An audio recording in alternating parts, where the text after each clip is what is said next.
O ministério e a direção do Espírito Santo. No vídeo de hoje, a segunda parte do texto, o campo missionário. Aqueles missionários que foram enviados sem a direção de Deus, aqueles que se auto-intitulam missionários. O texto do pastor Eliseu Queiroz de Souza foi publicado no jornal Mensageiro da Paz em junho de 1975. Seja bem-vindo ao Diário Pentecostal Historiando, análise histórica e crítica sobre o movimento pentecostal brasileiro. Se inscreva no canal e siga nossas redes sociais. O povo que não conhece a sua história está condenado a repeti-la. O campo missionário. Terminamos o artigo anterior dizendo que o trabalho missionário precisa ser dirigido pelo Espírito Santo. Este assunto de missões é de suma importância e acha-se em pleno desenvolvimento. O fundador de missões, todos sabemos que foi Jesus Cristo. No sentido restrito, missionário é uma pessoa designada para levar a mensagem em terras estrangeiras. Cristo fundou um colégio missionário, preparou seus discípulos pensando no mundo e não na Palestina somente, embora eles nada soubessem disso. Cristo foi realmente o maior missionário que este mundo já viu. Ele não era deste mundo, mas vejo como o grande enviado de Deus. Depois de haver preparado os seus discípulos e realizado a obra da redenção do homem perdido, voltou para o céu. Mas antes de sua partida, disse aos seus discípulos: Ide por todo o mundo e pregai o evangelho a toda criatura. Marcos 15:15 e passagens paralelas.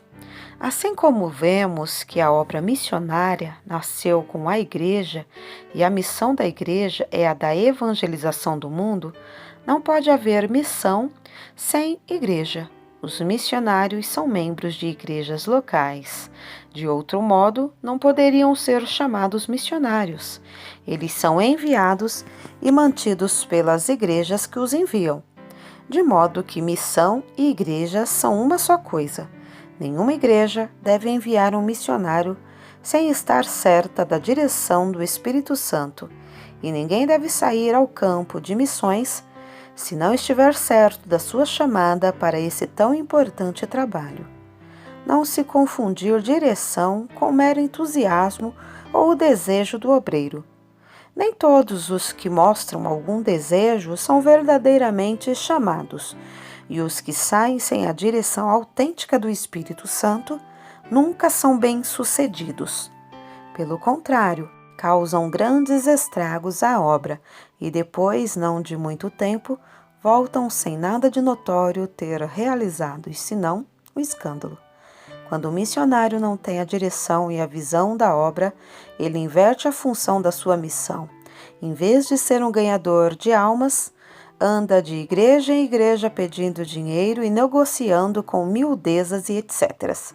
Quando Deus envia, cuida também do seu enviado. Eu não sou contra que se ajude aos missionários. Já disse que eles são sustentados pelas igrejas. Nós aqui sempre temos dado boas ofertas a missionários e contribuímos também para as missões. Refiro-me àqueles que não trabalham, não produzem, estragam a obra e ainda para isso pedem dinheiro. Tem-se posto muito dinheiro fora, sustentando pessoas enviadas fora da direção do Espírito Santo, enquanto outros que foram enviados por Deus trabalham e a obra prospera. Finalmente, voltam e procuram as igrejas que os enviaram a fim de que elas o sustentem, mesmo sem trabalhos e sem igreja. Enviar missionários não é brincadeira.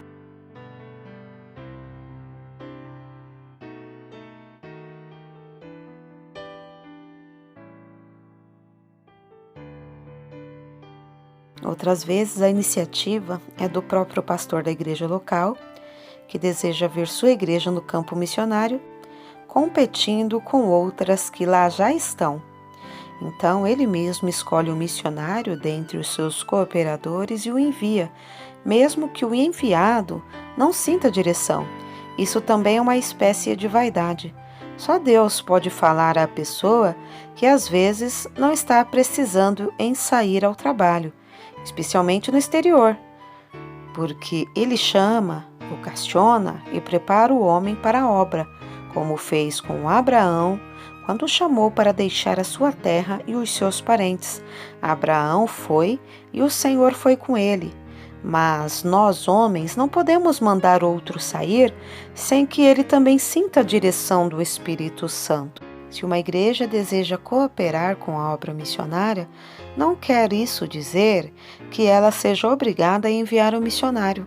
Poderá cooperar enviando ajuda em dinheiro para os que já se encontram no trabalho e esperar até que Deus chame um dos seus, se é que no seu campo existem.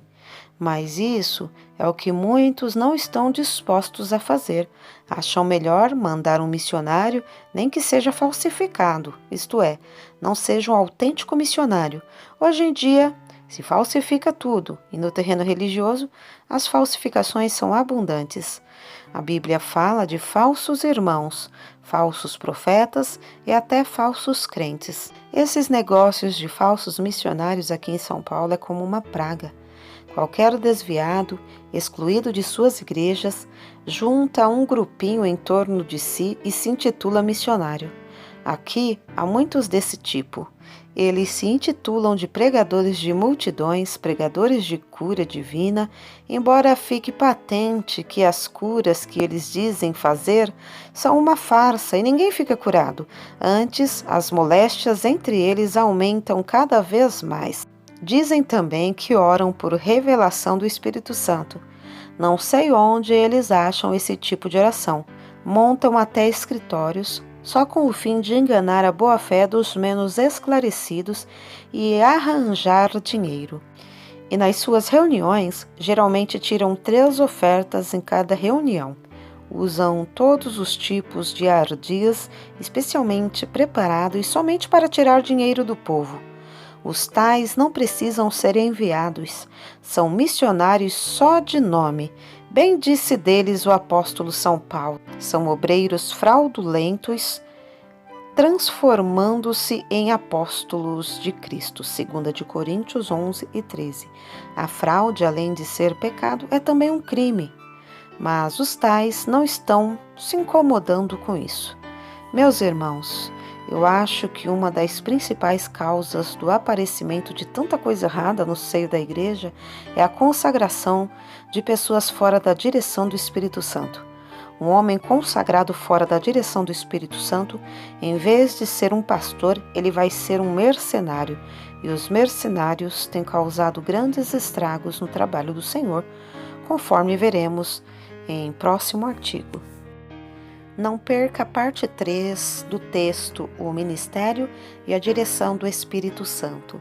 Na parte 3, o pastor Eliseu Queiroz de Souza vai falar sobre o avivamento e os seus segredos no ministério.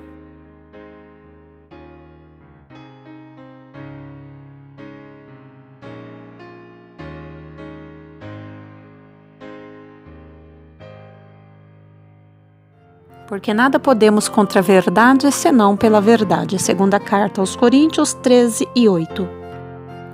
Se você gostou do conteúdo deste vídeo, se inscreva no canal, deixe o seu joinha, compartilhe e ative o sininho para receber do YouTube as notificações dos novos vídeos.